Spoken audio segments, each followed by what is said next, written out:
My name is Jonathan Burke, the boatswain of the Merciless, an English merchant ship that set sail from Cornwall in 1717, crossing the Atlantic to the Caribbean. In those days, the ocean was a lawless territory, full of legends and ghost stories.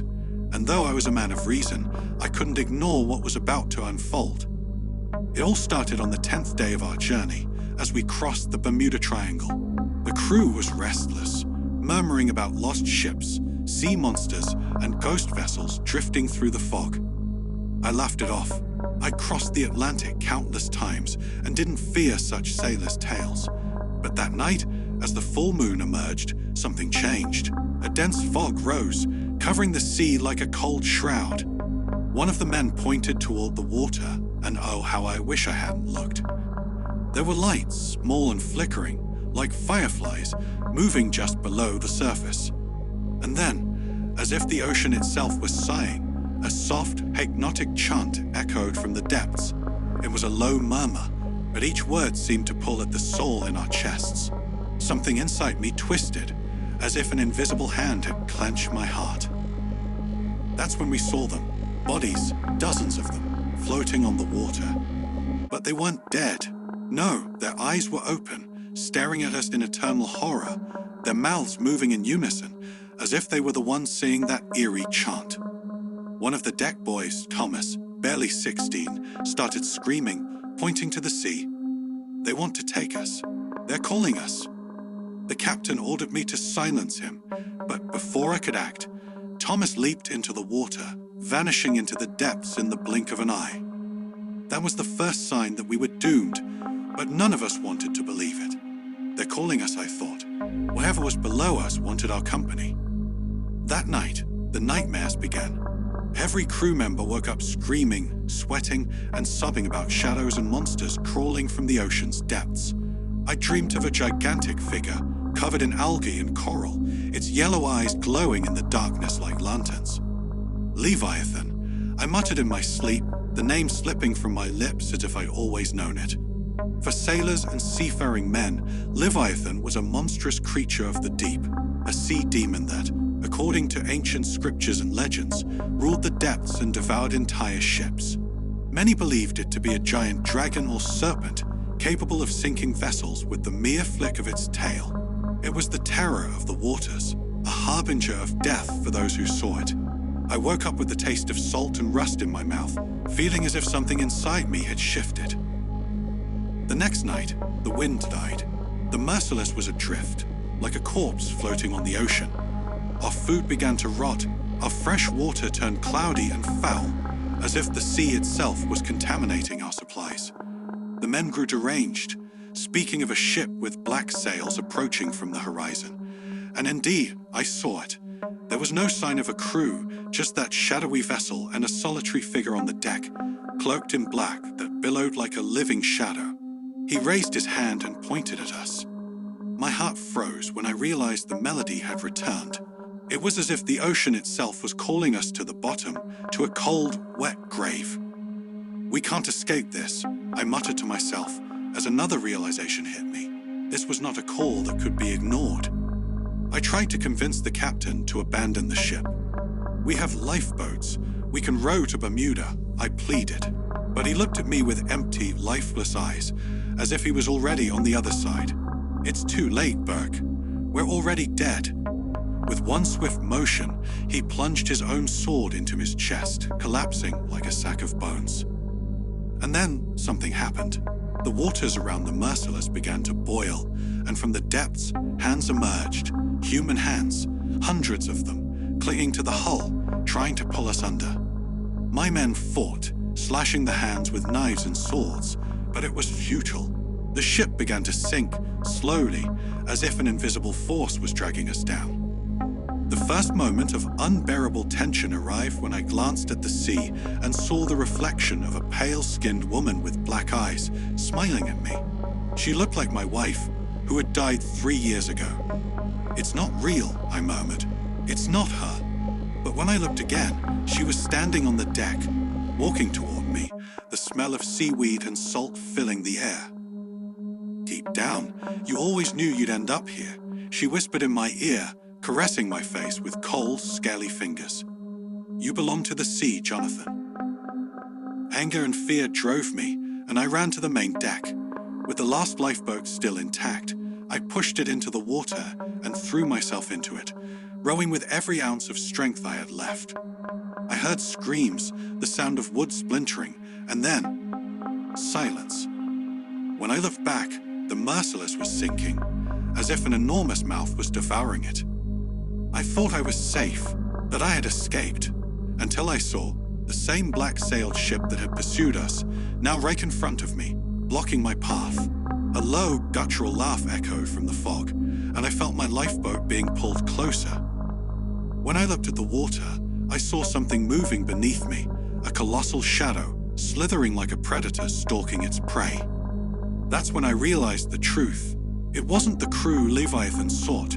It was me, the captain, the men. They were all just a sacrifice to bring me here, to the heart of the monster. The chants, the floating figures, the rotting bodies I'd seen at the beginning, all led to this moment.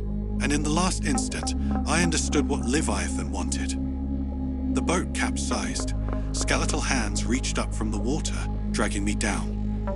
As the cold water filled my lungs and darkness enveloped me, I felt an unsettling calmness, a bitter acceptance. "You can never escape the sea," I whispered, finally embracing my fate. The last thing I saw before being swallowed by the depths was the glow of Leviathan's yellow eyes, and the chanting began anew. And then, amidst the despair, I realized that my struggle had never stood a chance. I'd been doomed from the start. The sea never forgets, and from now on, I would be just another story told by sailors in the dead of night, a warning to those who dare challenge the deep.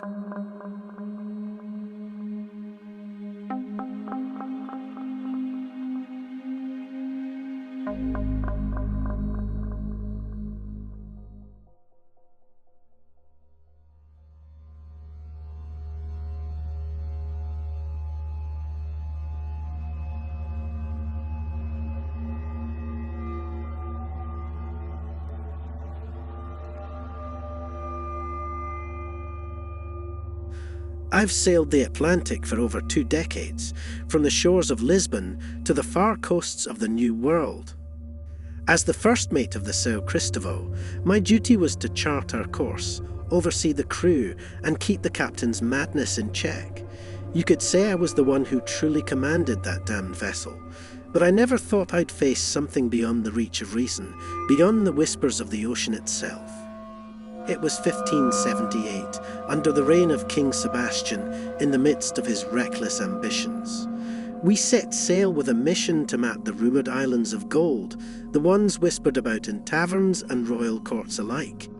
We knew the risks. The Atlantic was more ruthless than ever, devouring ships whole with its icy jaws, but the promise of riches made fools of us all. Days blurred into weeks, and the men grew restless. The wind had died, and we were adrift, trapped in the heart of the Sargasso Sea. A cursed place, they said, where ships went to die. And the seaweed. Oh, the seaweed. It wrapped around the hull like fingers of the drowned, tugging at us, holding us in place. The men muttered about the encantadas, the enchanted women who lured sailors to their doom, their voices mingling with the windless silence. I tried to keep them occupied, scrubbing the deck, repairing sails, anything to stop their minds from wandering. It was during one of those quiet nights that I first saw it. A shape massive and serpentine, moving just beneath the surface. I told myself it was a trick of the moonlight, an illusion cast by our fraying nerves. But deep down, I knew. We had trespassed into waters that didn't belong to us. "First mate," came a shout from above. I turned to see our lookout, his eyes wide with terror. Something's moving in the water. I climbed up, heart pounding, and there it was again, something enormous, lurking just beneath, almost as if it was watching us. And then, as suddenly as it had appeared, it was gone, leaving only the ripples in its wake. The crew saw it too, and their fear was palpable, but I couldn't show mine. I couldn't let them see that I was as terrified as they were. 2 nights later, the fog rolled in, thick, impenetrable, swallowing the ship whole. We could barely see our own hands in front of our faces, and that's when the whispers started. At first, I thought it was the wind, but there was no wind. And then I heard them more clearly, soft, insistent, like someone murmuring just behind my ear. Pablo. Pablo. I froze. That was my name, whispered in a voice I hadn't heard in years, a voice that should have been at the bottom of the sea. It was my brother's. He'd died during a storm years before, dragged beneath the waves as I clung to a piece of driftwood. He had screamed my name then, just before he was swallowed by the ocean. And now he was calling to me again. I stumbled back, sweat beading on my forehead, my heart racing in my chest.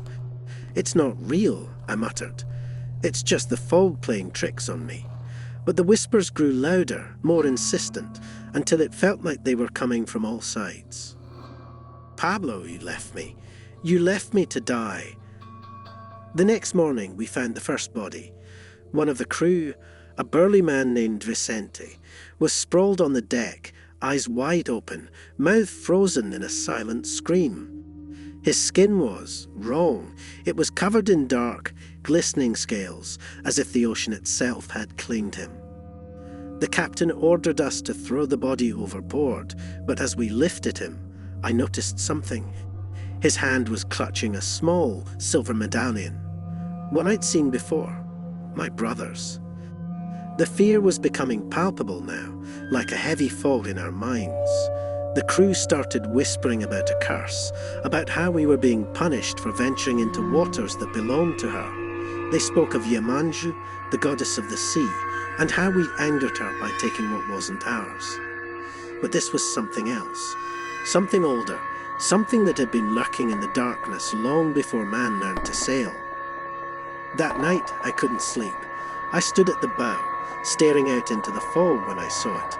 A figure standing on the water's surface, pale and dripping, eyes black as the abyss. It raised a hand, and I swear to God, the ocean answered. A wave, monstrous and furious, crashed against us, sending me sprawling. I knew then that there was no escape. Whatever this thing was, it wasn't going to let us go. The next day, the captain lost his mind. He raved about offering sacrifices, about throwing the dead overboard to appease the spirits. I knew I had to act. I had to take control, or we'd all be dead before the week was out. But when I reached for the wheel, I felt it, something cold and slick wrapping around my ankle. I looked down, and there it was. A hand, dripping with seawater, fingers twisted and swollen, pulling me toward the edge. I fought, kicking and screaming, but it was relentless. And then I saw it, my brother's face, staring up at me from the depths, his mouth moving, whispering that same cursed phrase. "You left me, Paolo. Now it's your turn." I lost my grip. I fell plunging into the icy blackness, my lungs burning as the water filled them. But just as I thought it was over, I felt it, a sharp pain in my chest, pulling me back. I gasped, coughing up seawater, as I found myself lying on the deck, gasping for air. And there it was, glinting in the moonlight, hanging from my neck, the silver medallion. The crew is gone now, taken one by one. It's just me, and the whispers, and the faker that watches from the fog. The São Cristóvão drifts, aimless, an empty vessel in a sea that doesn't end. But as I write this, I can see them, standing on the waves waiting for me. My brother's among them. Oh God, they're coming. And now I hear it again, clearer than ever, the whisper right behind me. "You left me, Pablo. Now, you will stay."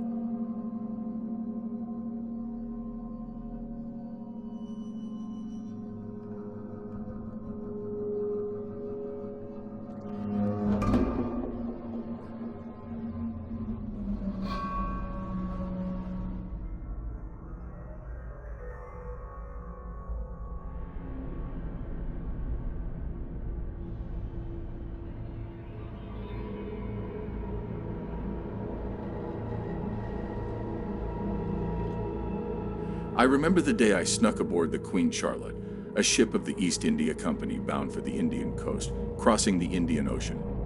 It was 1721, and I was just another stowaway, a rat in the hole searching for gold and the chance to escape the misery that life in London had given me. Hidden in the ship's cargo bay, surrounded by the smell of the sea, gunpowder, and sweat, I blended into the chaos and murmurs of the other crewmen, invisible just as I wanted to be. But what I didn't know was that the devil himself had also boarded that ship. I was smart enough to understand that I couldn't stay in the shadows forever. I joined the crew, pretending to be one of them, and for months, I worked as one of the gunners. I kept my head down, gave orders here and there, and showed unwavering respect to the captain, James Radcliffe, a man who spoke with the precision of an executioner and had eyes that cut like knives.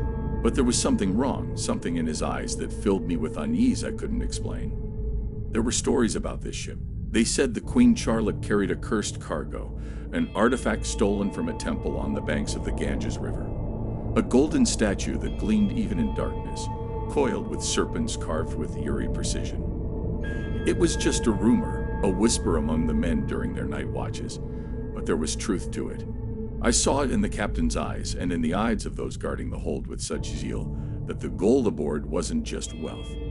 It was something much worse, an evil that lurked, patient, like a shark prowling the dark water. The voyage continued, and one day during a storm that tore through the sky and turned the ocean into a black hell, something changed. We were in the heart of the Indian Ocean, with no land in sight for weeks. The winds howled like 1,000 demons, and the ship writhed like a wounded beast. That night, as we battled the waves, the first man disappeared. The sailor Isaac Miller, a giant of a Scotsman who could carry 2 barrels of rum at once, vanished without a trace. The next morning, we found only his boot left near the edge of the deck. It was then I knew it wasn't the sea that had taken him. Oh, curse this. Something's wrong. I muttered to myself as I retreated to the hold. The smell of salt and damp wood was suffocating, but something else, something like blood, began to taint the air. And then I saw it. In the darkness, a faint glimmer, a golden glow that came from the statue hidden in the shadows. The moment my eyes met that artifact, a voice, a low hissing voice, echoed inside my head. "Follow me," it whispered. "Follow me into the depths."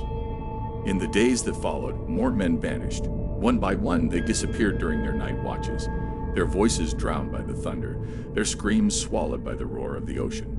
Fear gripped the crew, and their gazes turned empty, mad.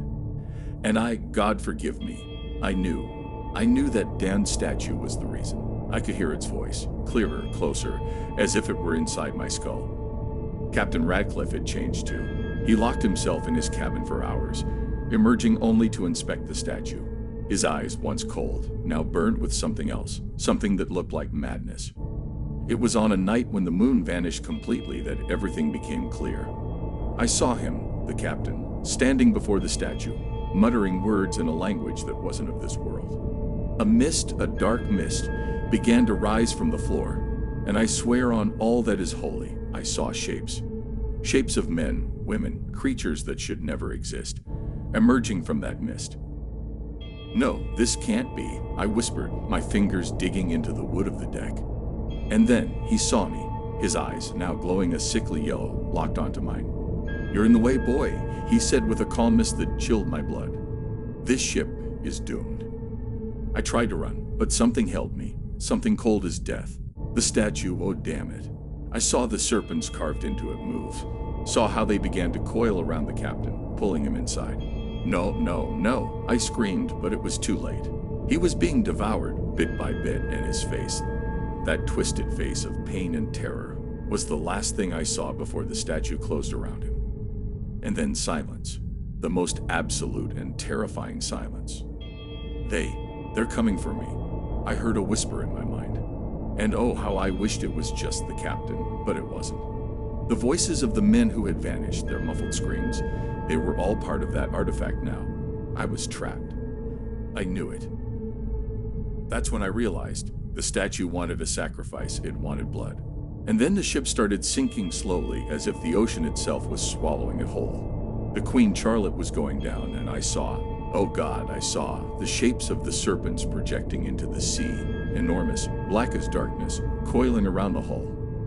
My last thought was the captain's voice, echoing in my mind. The sea took us, every one of us. But before I sank completely, I looked up, expecting the darkness to consume me, and I saw something. A ship, ghostly with black sails, sailing across the sky, the legendary Flying Dutchman. And it was waiting for me. That's when I understood we were never alone.